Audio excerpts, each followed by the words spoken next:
Genesis chapter 30. When Rachel saw that she was not bearing Jacob any children, she envied her sister. "Give me sons or I will die," she said to Jacob. Jacob became angry with Rachel and said, "Am I in the place of God? He has withheld offspring from you." Then she said, "Here is my maid Bilhah. Go sleep with her, and she'll bear children for me, so that through her I too can build a family." So Rachel gave her slave Bilhah to Jacob as a wife, and he slept with her. Bilhah conceived and bore Jacob a son. Rachel said, "God has vindicated me. Yes, he has heard me and given me a son." So she named him Dan. Rachel's slave Bilhah conceived again and bore Jacob a second son. Rachel said, "In my wrestlings with God, I have wrestled with my sister and won." And she named him Naphtali.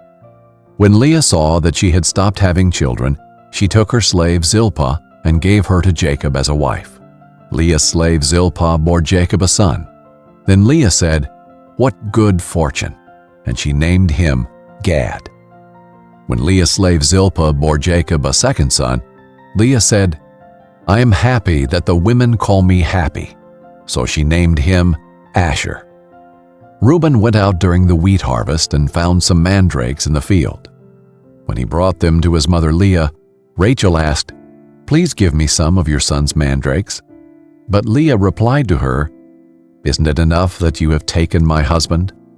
Now you also want to take my son's mandrakes." "Well then," Rachel said, "he can sleep with you tonight in exchange for your son's mandrakes." When Jacob came in from the field that evening, Leah went out to meet him and said, "You must come with me, for I have hired you with my son's mandrakes." So Jacob slept with her that night.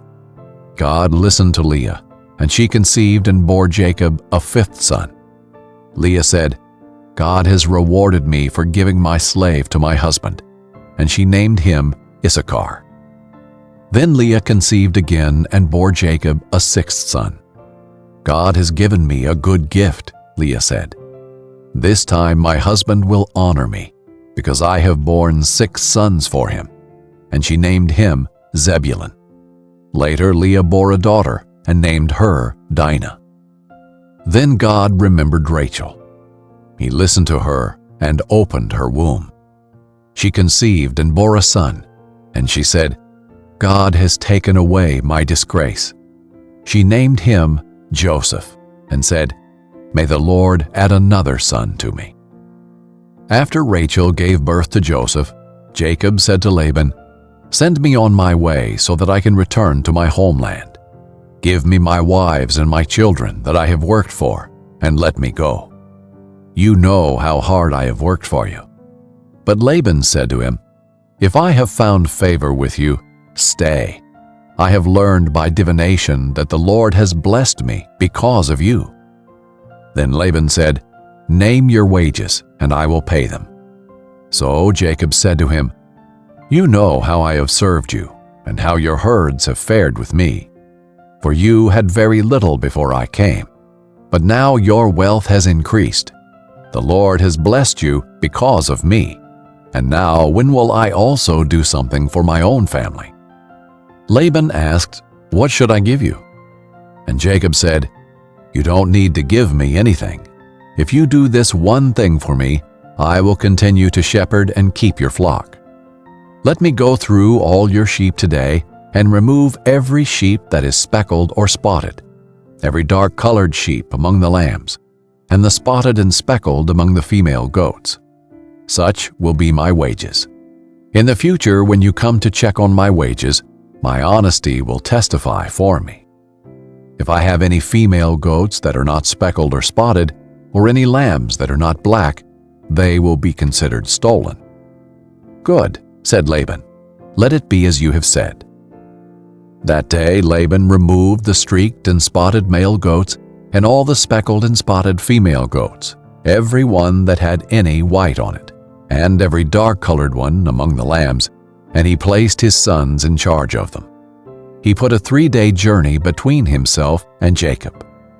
Jacob, meanwhile, was shepherding the rest of Laban's flock.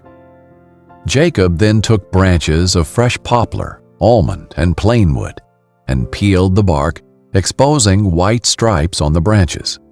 He set the peeled branches in the troughs in front of the sheep, in the water channels where the sheep came to drink. And the sheep bred when they came to drink. The flocks bred in front of the branches and bore streaked, speckled, and spotted young. Jacob separated the lambs and made the flocks face the streaked sheep and the completely dark sheep in Laban's flocks. Then he set his own stock apart and didn't put them with Laban's sheep. Whenever the stronger of the flock were breeding, Jacob placed the branches in the troughs in full view of the flocks, and they would breed in front of the branches. As for the weaklings of the flock, he did not put out the branches. So it turned out that the weak sheep belonged to Laban and the stronger ones to Jacob. And the man became very rich. He had many flocks, female and male slaves, and camels and donkeys.